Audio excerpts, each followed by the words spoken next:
The big debate when purchasing a home. Should I get a 15-year mortgage or a 30-year mortgage? Well, unfortunately, it is situational, and at Northwest Premier, it really depends on what our client is looking to do down the road and their current situation.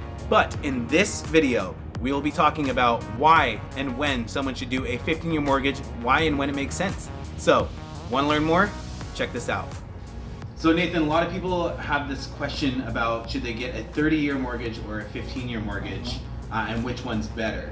I know we can argue either one for any given situation, but out of curiosity, how would you defend a 15-year mortgage, and when would be a good time to actually get the 15-year mortgage for someone? A 15-year mortgage makes a whole lot of sense for somebody who has extremely consistent positive cash flow, has really everything else going for them. They're maxing out their investment accounts, their retirement accounts, doing a really great job of funding their whole life insurance, something like that. After all those things are done, it would make sense to apply for a 15-year mortgage if the cash flow allows. The danger in doing a 15-year mortgage is you're committing sometimes too much cash flow and hindering all the other stuff that needs to be done. And so it ends up being a really inefficient place to hold money, which is in like the equity of somebody's home. So we'd rather see somebody in general hold a 30-year mortgage until all those other things have been funded completely. Though when you do a 15-year mortgage, most people say they do it that way they can build more equity in their home, right? Which they can leverage for other investments or other, little adventures they want to do.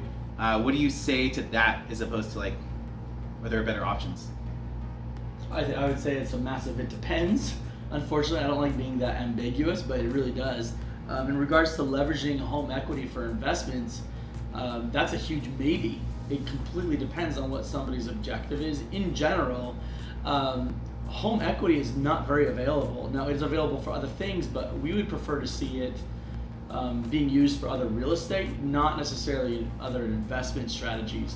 It would be much more positive for that person to take the difference between the 30-year and the 15-year and actually invest it into an investment account if they want to do investments. That would be, from our perspective, a better cash flow strategy. Just because I feel like the equity in the home, you're subject to the bank's approval all the time.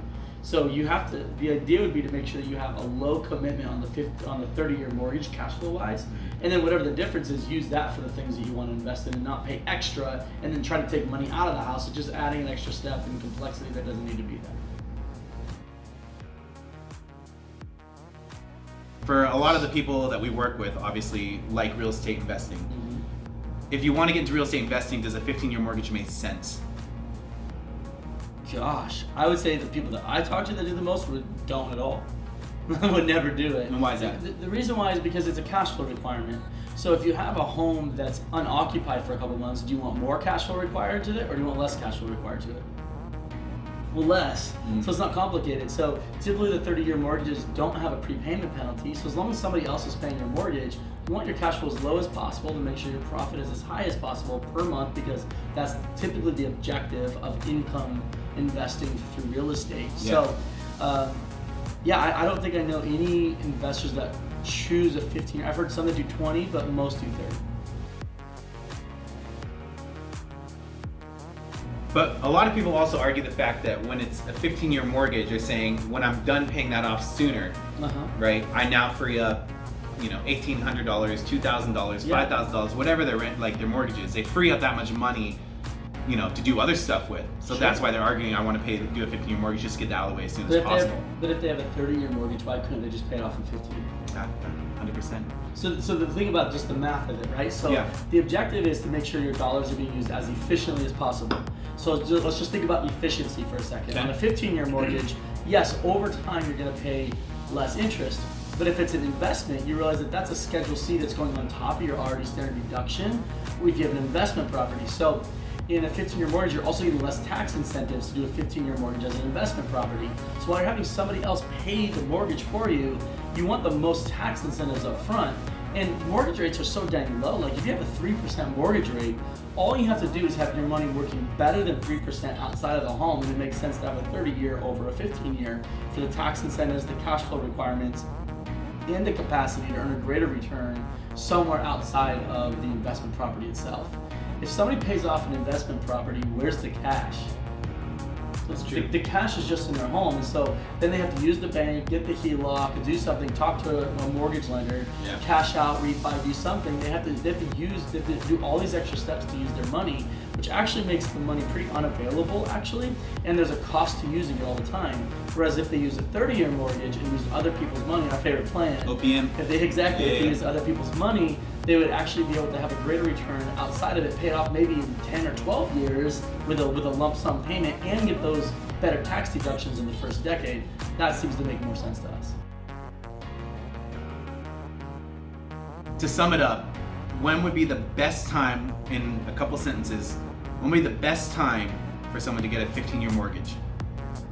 The best time for somebody to get a 15-year mortgage is when their finances are extremely stable, when they have excess cash flow, and they're funding all their investments, retirement, and whole life policies exactly the way that they want to. After all that's done, a 15-year mortgage makes a ton of sense because they're going to get all the benefits that we know about. Stupid fly. They're going to get all the benefits that we know about a 15-year mortgage. They're going to pay less in interest over time. They're going to do all the things that they know and love, and they're going to get rid of the mortgage as soon as possible. So, pre-retirement, good cash flow, everything's funded. 15-year mortgage makes a ton of sense.